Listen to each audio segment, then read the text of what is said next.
Every city in this series survived by transforming. Rome survived by making transformation unnecessary. It has been sacked 5 times. Its population collapsed from 1 million to 20,000 in the space of 3 centuries. Its empire dissolved. Its language became a dead language taught only in seminaries and universities.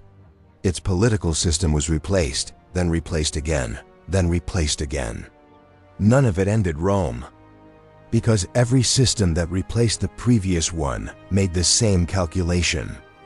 Destroying Rome completely would cost more than it was worth. Occupying it, inheriting it, wrapping their own authority in its symbols, that was the only move that made political sense. Every barbarian king who understood this survived.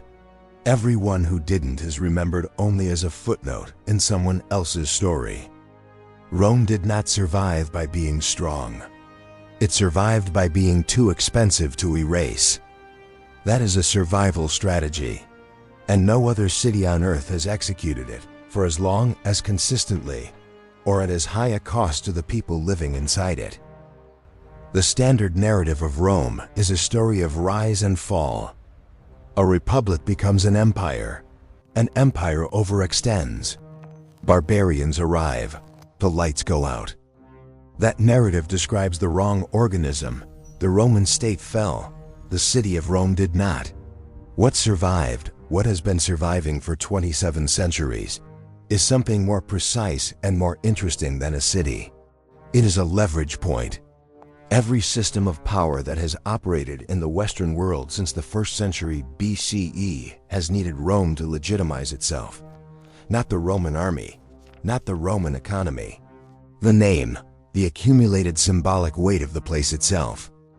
The emperors needed it. The barbarian kings who displaced them needed it.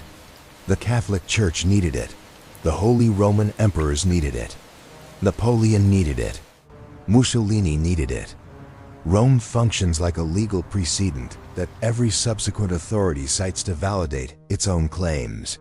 The precedent does not govern, it legitimizes. And legitimacy, in political systems, is more durable than force. But to understand how Rome acquired that leverage, you have to go back to the geography that first made it possible, and to a river crossing that Rome did not choose, that chose it. Rome exists because of a ford.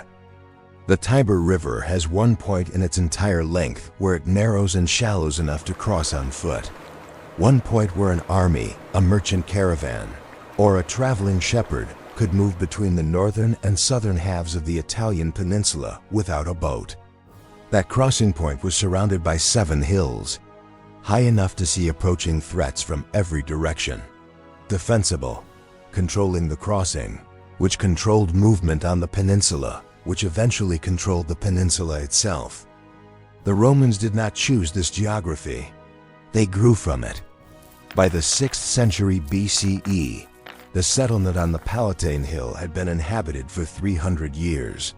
It controlled the ford. It taxed the crossing. The revenues funded walls. The walls enabled expansion. The expansion generated more revenues. The self-reinforcing logic that would eventually produce the largest empire in Western history began with a shallow river crossing and 7 defensible hills. Geography explains where Rome started. It does not explain what Rome became. For that, you need to understand what the Romans built on those hills that no other culture had systematized anywhere before. Not an army, not a temple. An idea about law. And ideas, unlike armies, are very difficult to kill. The Roman Republic, which governed the city from approximately 509 to 27 BCE, invented something that most civilizations before it had not systematized.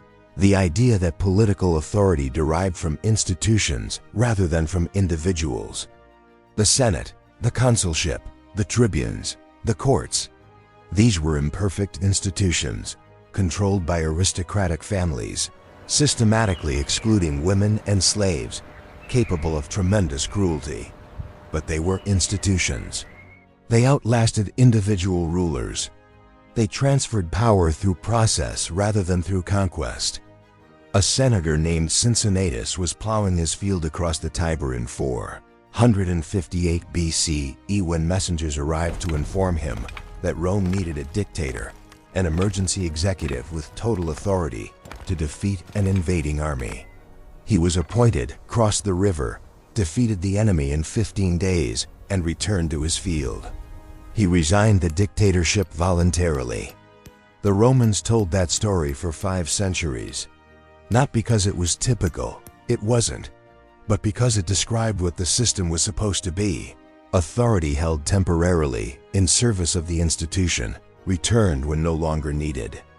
This institutional architecture is what made Rome exportable. When Rome conquered new territories, it did not simply impose a king.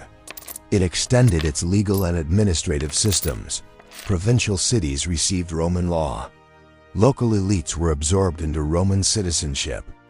By the 1st century BCE, Rome administered a territory stretching from Spain to Syria, from Britain to North Africa, not primarily by force, but by making Roman identity more valuable than the local identities it replaced. At its peak under Augustus, the city of Rome held approximately 1 million people. The empire it administered held 50 million. The organism had outgrown any geography that could contain it. And organisms that outgrow their geography develop internal pressures that no wall can relieve. The Roman Empire at its 2nd century peak was the most sophisticated administrative system the ancient world produced. The aqueduct network delivered 1 million cubic meters of fresh water to the city of Rome. Daily, more water per person than many modern cities supply. 11 major aqueducts, the longest stretching 57 miles. The engineer Sextus Julius Frontinus, appointed water commissioner in 97 CE, discovered upon taking office that an unknown quantity of Rome's water supply was being stolen, tapped illegally by private users, by corrupt officials, and by contractors who had found ways to divert water for resale. He spent 2 years auditing every pipe in the system, documented the fraud in a treatise that still exists, and recovered enough water to supply a significant fraction of the city's unmet demand. The treatise is called De Aqueductu. It is the oldest surviving work of infrastructure management in Western history. Frontinus understood something that every city manager since has had to relearn. The gap between the system as designed and the system as operated is where the real city lives. The Pantheon, completed around 125 CE under Hadrian, solved an engineering problem that would not be solved again for over 1,000 years. A dome of 43 meters in diameter, built from unreinforced concrete, still standing and still waterproof today. The oculus at its crown, a circular opening 9 meters wide, open to the sky, has been letting in rain for 19 centuries. The organism was at maximum power, which meant it was generating, beneath that power, the pressures that would break it. By the 3rd century CE, the structural pressures that the empire's success had generated were compressing from every direction simultaneously. The frontier was too long. Between 235 and 284 CE, a period historians call the crisis of the 3rd century, the empire had 26 emperors. Most died violently. The average reign lasted less than 2 years. The silver content of the denarius, the standard Roman coin, fell from 85% silver under Nero to 5% silver by 270 CE. Inflation followed. Tax revenues fell as the currency lost value. The army demanded higher pay to compensate. The cycle accelerated. In 285 CE, Emperor Diocletian divided the empire into western and eastern halves. It was a rational decision. It was also an acknowledgement that the organism had grown too large for a single center to administer. The city of Rome was no longer the administrative capital of the Western Empire by 285 CE. Milan was closer to the northern frontier than Ravenna. Rome had already ceased to be the center of the empire it had built. What it retained was something more durable and more dangerous than administrative function: its name. In August of 410 CE, the Visigoths under Alaric sacked Rome for the first time in 800 years. The psychological impact across the Roman world was immediate and total. Augustine of Hippo, the most influential Christian thinker of the era, was in North Africa when he heard the news. He had been born to a Roman father and a Berber mother, educated in Carthage, and had spent his adult life moving through the intellectual world that Rome's empire had made possible. When he learned that the city had been sacked, he began writing. The City of God took him 13 years and 14 books to complete. Its central argument, that the destruction of the physical city of Rome did not constitute the end of civilization, because civilization resided in a spiritual community, not a geographic one, required 13 years because the argument was genuinely difficult to make convincingly. That is the measure of the rupture. The most sophisticated theological thinker of the era needed over a decade to explain why this was not the end of everything. But here is what the rupture did not do. It did not empty Rome. The population fell from 1 million to perhaps 500,000, then to 100,000 over the following century. Then, at its lowest point in the 7th century, to perhaps 20,000 people living among the ruins of a city built for 50 times that number. But 20,000 is not zero. The papal administration continued operating. Churches were maintained. The organism contracted to the minimum viable size and waited for a new host. The new host had been growing inside the city for 3 centuries. It did not arrive from outside. It was already there. When the Western Roman Empire ceased to function as a political entity in 476 CE, the Catholic Church was already operating inside Rome with an administrative structure that was, in its essential architecture, Romang. The diocese, the basic unit of church territorial administration, was borrowed directly from the Roman imperial administrative division of the same name. The Pope's title, Pontifex Maximus, had been the title of the Roman emperor as chief priest. The College of Cardinals operated on procedural principles derived from the Roman Senate. This was not coincidence. It was inheritance. The emperor did not die. He changed his clothes. The last Western emperor, Romulus Augustulus, was 16 years old when he was deposed by Odoacer in 476 CE. Odoacer, recognizing that executing a teenager would serve no political purpose, sent him into comfortable exile at a villa in Campania with an annual pension of 6,000 gold solidi. Romulus Augustulus spent the rest of his life there. He was never heard from again. No one knows when he died. The end of the Roman Empire was a pension and a comfortable house on the coast. The organism had found a new host. And the new host had found, in Rome, the one thing it needed most: a city whose name meant authority to every person in the Western world. That exchange, symbolic authority for institutional survival, is the transaction that has been renewed, under different terms, every few centuries since. Medieval Rome is the most honest version of the organism's survival logic. The population was tiny. The aqueducts that had delivered 1 million cubic meters of water daily were mostly broken. The city's inhabitants drew water from the Tiber, which also received its sewage. The infrastructure was in collapse. But the church was building. The pilgrimage economy was generating revenues from across the Christian world. And Rome was recycling its own past with systematic efficiency. The marble cladding of the Colosseum was stripped and used to build St. Peter's and other churches, a process that continued for centuries. The Pantheon's bronze ceiling was melted down. Bernini later used some of the bronze for his baldachin over the altar of St. Peter's. Ancient columns were incorporated into new buildings.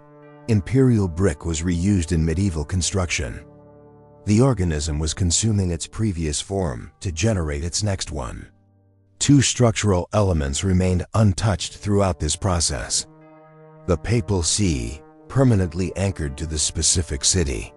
And the memory of what Rome had been, kept alive in the Church's Latin liturgy, in the legal codes derived from Roman law, in the political theory that every European ruler invoked when they wanted to sound legitimate. Rome was a ruin that everyone agreed to treat as if it were still standing.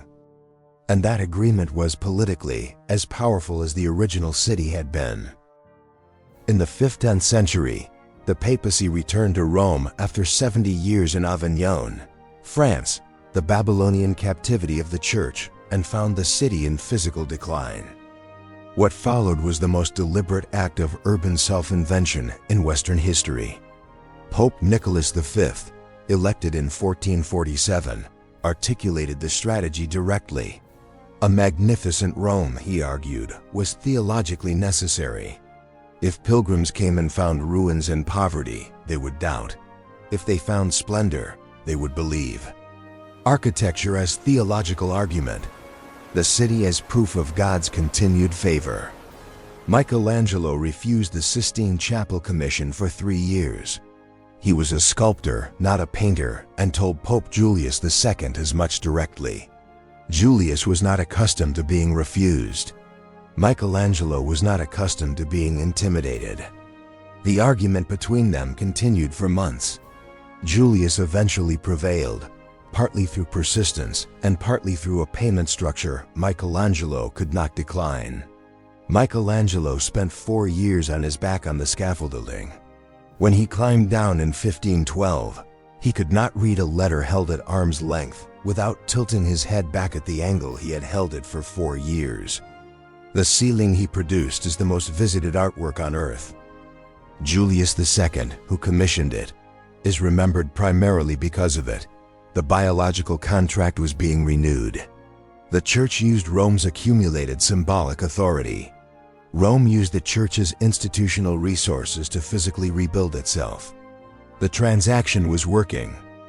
Until a German monk named Martin Luther posted 95 complaints on a church door in 1517. And the host that had sustained Rome for 1,000 years began to fracture. When we look at Rome today, we see the most recent iteration of a pattern running for 27 centuries. A new host has arrived. It is called mass tourism. 35 million visitors per year come primarily to see the remains of the organism's previous versions. The Colosseum received 7.6 million paid visitors in 2023, the most visited paid cultural site in Italy. The Vatican museums, 6 million annually, generating revenues that fund an independent sovereign state. The numbers confirm the pattern. The Colosseum received 7.6 million paid visitors in 2023. The Vatican museums, 6 million annually, generating revenues that fund an independent sovereign state inside the city. A restoration specialist named Rossella Ree spent 30 years supervising the conservation of the Colosseum. She described her work as a negotiation between what the building had been, what it had become through centuries of use, and what it needed to survive the next century. In 2021, she noted that the vibration from tourist foot traffic was measurably accelerating the deterioration of the hypogeum, the underground tunnel system, faster than any previous source of damage in the monument's history. The thing saving the Colosseum was also the thing destroying it. Rome is being loved to death, not by an army, by desire.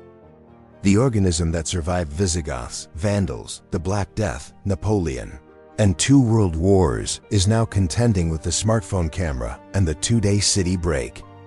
The Visigoths, at least, left after 3 days. Rome has been sacked 5 times. Ruled by a republic and empire, barbarian kings, medieval popes, Renaissance princes, Napoleon, and a unified Italian state. It has been the capital of 2 global institutions, the Roman Empire and the Catholic Church, and the symbolic reference point of every political system that has aspired to Western legitimacy in between. It has survived every one of these transitions by the same mechanism. By making itself more valuable as a symbol than as a target. by ensuring that whoever held Rome needed Rome's name more than they needed Rome's absence. That is not resilience. It is leverage. The Visigoths looted the city, but kept the Senate functioning because they needed a Senate to govern through. The Church absorbed the imperial administration because it needed that architecture to govern globally. The Renaissance popes rebuilt the city because they needed its splendor to maintain spiritual authority. The Italian state kept the Vatican inside its territory because a Rome without the Pope is a Rome without its most internationally significant institution. Every host needed Rome more than Rome needed the host. When the Visigoths sacked Rome in 410, a Roman noblewoman named Melanion the Younger, who had given away a personal fortune to fund monasteries and charitable works, was in North Africa. She heard the news and wrote that the city's destruction was less important than the survival of what the city represented. She spent the rest of her life building institutions that embodied that representation in places the Visigoths had not reached. She understood the mechanism before anyone had named it. Rome survives because people keep deciding that what it represents is worth more than what it costs to maintain. The question the 21st century has not yet answered is how long that calculation holds when the thing doing the maintaining is an algorithm that decides which cities trend and which cities fade. The biological contract is being renegotiated. For the first time in 27 centuries, the counterparty has no memory, and no particular need for Rome to still be standing next year.